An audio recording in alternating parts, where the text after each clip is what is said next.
Olha só, hoje a gente vai explorar uma ideia que, vamos combinar, mexe com uma das bases da nossa sociedade, o voto. A gente vai pegar um panfleto anônimo e destrinchar um argumento bem provocador. A ideia de que a mudança política de verdade não acontece lá na urna, mas sim fora dela. Bora entender isso melhor? E a mensagem central do material que a gente está analisando está toda aqui, ó, nessa imagem. É um chamado bem direto, né? Não vote, organize-se. É uma frase que bate de frente com tudo aquilo que a gente costuma ouvir sobre o nosso dever como cidadão. Isso, claro, já levanta a grande questão, né? Por que alguém defenderia justamente não votar? Quer dizer, num sistema que é todo baseado na eleição, qual é a lógica por trás de uma ideia tão radical? Ok, então, para a gente entender essa ideia, vamos dar uma olhada na proposta central do texto. É importante dizer que toda essa nossa conversa de hoje é baseada nesse material. Tá? O nosso objetivo aqui não é tomar partido, nem concordar ou discordar. É simplesmente tentar entender a lógica por trás de um ponto de vista que, convenhamos, quase não aparece no debate político mais comum.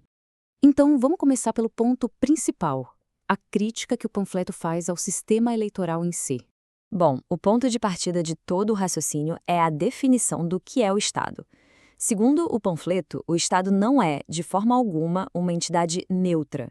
Ele é visto como uma estrutura criada especificamente para manter as coisas como estão, ou seja, para proteger os interesses de quem já está no poder. E essa ideia, olha, não é de hoje. O panfleto até cita pensadores como Peter Kropotkin para dar mais peso ao argumento. A lógica por trás dessa citação é bem direta. Se o Estado foi a ferramenta usada para criar e manter a opressão, como é que essa mesma ferramenta poderia ser usada para libertar? Agora, olha que interessante o que o panfleto diz sobre o efeito das eleições nos movimentos sociais.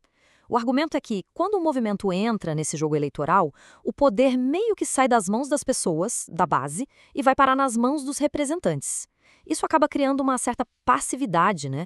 E aí, o que é mais irônico, o movimento começa a ficar parecido com a própria estrutura de poder que ele queria combater. Certo. Então, se a proposta é não votar, qual é a alternativa? Bom, o panfleto coloca todas as fichas num conceito chamado ação direta. E o que seria essa ação direta? Pela definição do texto, é basicamente quando as próprias pessoas afetadas por um problema tomam a frente para resolvê-lo, sem precisar passar por políticos ou representantes. Pensa numa greve, num protesto, na criação de uma horta comunitária. A ideia é essa, agir diretamente na questão. Essa tabela aqui deixa a diferença bem clara, né? De um lado, a gente tem a política eleitoral, que o panfleto descreve como delegação de poder, algo centralizado que gera passividade.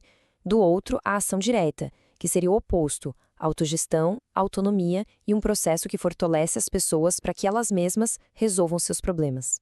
E os benefícios, segundo o texto, vão muito além de só resolver um problema pontual. A ação direta é vista como uma espécie de escola, um exercício que ensina as pessoas a se organizarem e a gerenciarem suas próprias vidas. E, talvez o mais importante, é uma forma de construir já hoje as bases da sociedade que se quer no futuro. É claro que uma ideia dessas levanta um monte de perguntas, né? E o panfleto tenta se antecipar e responder a algumas das críticas mais óbvias. E aqui vem a pergunta de $1 milhão, que todo mundo pensa, tá, mas se ninguém votar, a direita ou o mal maior não acaba ganhando? A resposta que o panfleto dá para isso é bem interessante. Ele diz que, primeiro, uma vitória assim seria meio oca, porque seria um governo eleito por poucos, comandando uma população que não acredita mais naquele sistema.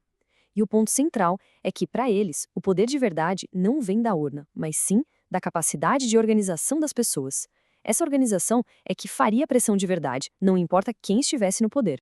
Beleza. Mas e a outra crítica comum, a de que não votar é simplesmente ser apático, é lavar as mãos e desistir da política? Pois é, mas aqui o panfleto faz uma distinção que é crucial. Uma coisa, ele diz, é a abstenção passiva. Aquela do, não me importo, tanto faz. Isso ele critica. Outra coisa completamente diferente é a abstenção ativa. Ou seja, uma escolha política consciente de rejeitar o sistema eleitoral para, em vez disso, focar na organização e na ação direta. Isso tudo leva a gente para o fechamento do argumento do panfleto, a visão de como seria a política para além da urna. Essa frase da imagem resume tudo, né? A proposta não é negar a política, de jeito nenhum. É dizer que a política é muito, mas muito maior do que só o período das eleições. E como seria essa sociedade, na visão do texto? Bom, Ela se basearia em 3 pilares. Primeiro, a democracia direta, as pessoas se organizando para decidir diretamente sobre o que afeta suas vidas. Segundo, a autogestão, trabalhadores tocando as empresas sem patrões, comunidades cuidando dos seus bairros. E terceiro, o federalismo, que seria a forma como esses grupos todos se conectam e cooperam, mas sem um governo central mandando em tudo.